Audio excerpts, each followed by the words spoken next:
And they may be on the same path of discovery that you were on, Dale.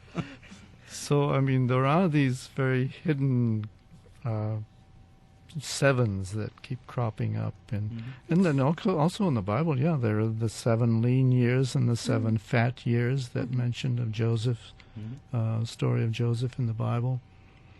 And this is all symbolic of this, of the esoteric nature of 7. And coming back to the idea of the 7 rays, to remind our listeners, this is a teaching that expresses the 7-fold quality of divinity, of deity.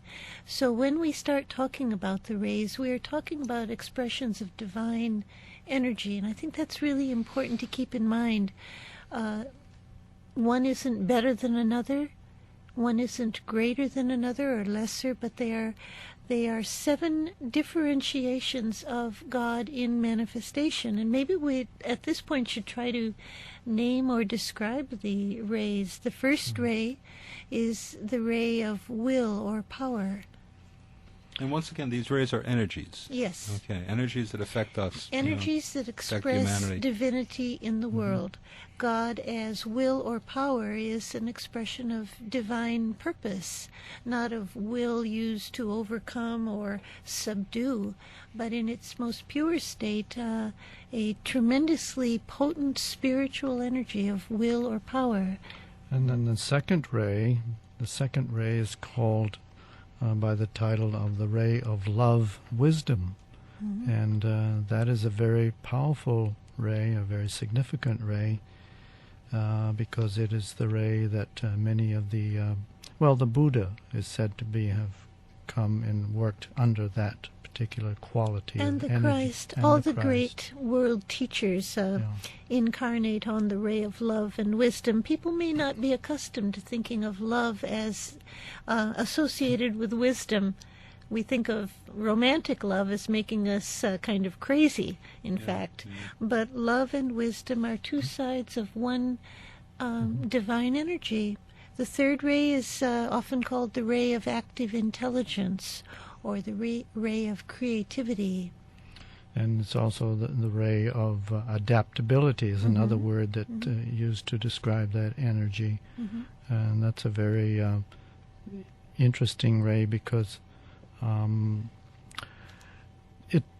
some people who are strong in this ray perhaps have the ability to adapt to their situation, and other people simply can't. So, I mean, When we spoke of the 1, the 3, and the 7, we've named the first 3 rays, the ray of will, the ray of love, and the ray of intelligence. Those are the equivalents of life, quality, and appearance, or life, soul, and form.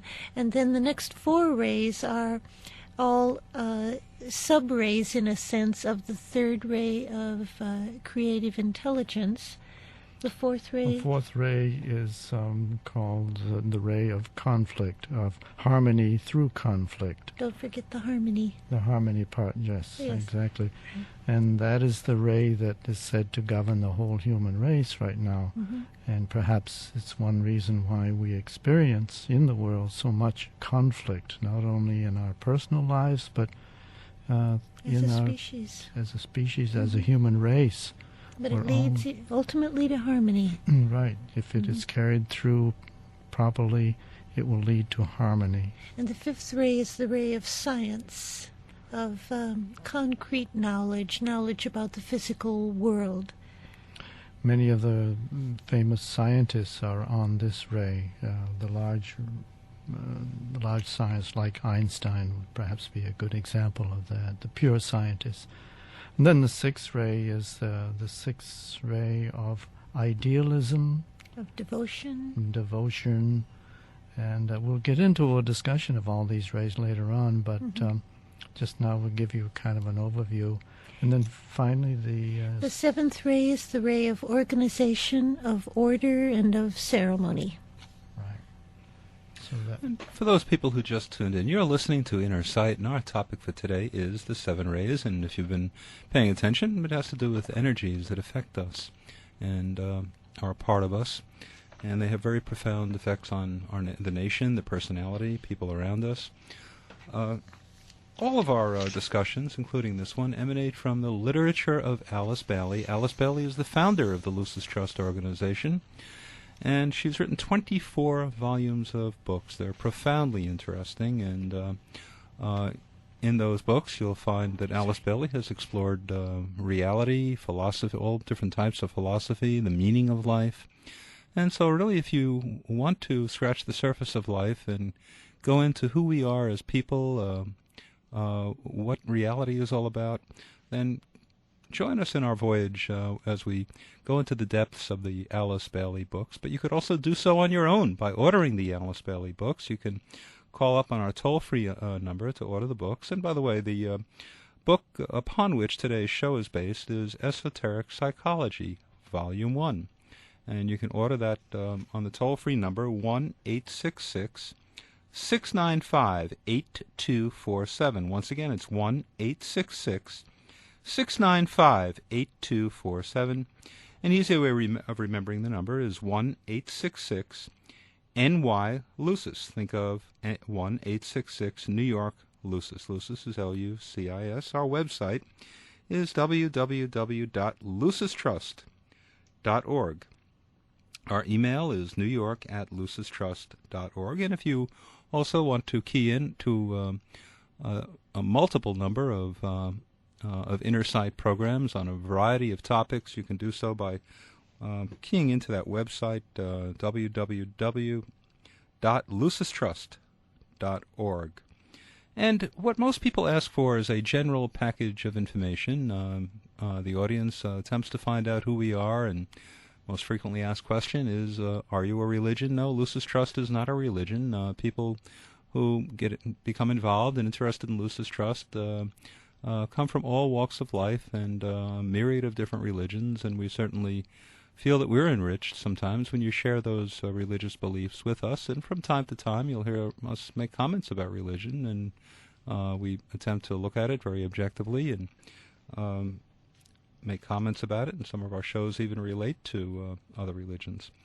So give us a call if you'd like to order the general package of information to find out who we are. I think you'll find it very interesting about our meetings and our books. Once again, call 1-866-695-8247. That's or 1-866-NY-LUCIS. Think of New York Lucis. And you can also order our cassette tapes of all of our radio shows, or a cassette tape of this show if you'd like, by calling on that number as well.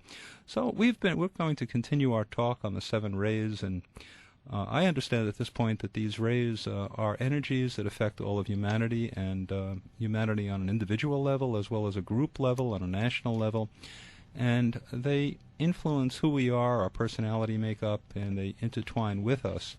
But one thing I'm confused by is the following, and that is when Alice Bailey says in the opening thought, and I wish you'd explain that to me, there is one life. A lot of people may disagree with you because what do we mean by one life, and what does she mean by God. one life? Okay, God. Okay. So there's one life. So how would that relate to the 300 million people in the United States then? Because they might argue that we're a life also. Or the 6 billion souls on our planet at this time. Yeah. Well, according to spiritual belief, you either accept it intuitively or you don't. Mm-hmm. There is a spiritual belief in the esoteric tradition that life is one, and that all outer incarnations and expressions of life, human, animal, vegetable, and mineral, are all manifestations of what is essentially one divine source. Mm-hmm. And true, it's a stretch to look around you on the subway and say, well, we are all one, because you see people who are so different from yourself. And that's true. On the outer level, we are very different. But essentially, and in origin and in destiny, we are one human family. We're all connected then. Yes, yeah. We are all connected. We've talked before about a plan for the world. Are the 7 rays related to the plan? Yes, very definitely. We have talked about the plan. We did a whole program on the plan some time ago, and it is, of course, the plan of God. It's God's plan for the world, which is essentially His vision of the objectives that he is trying to work out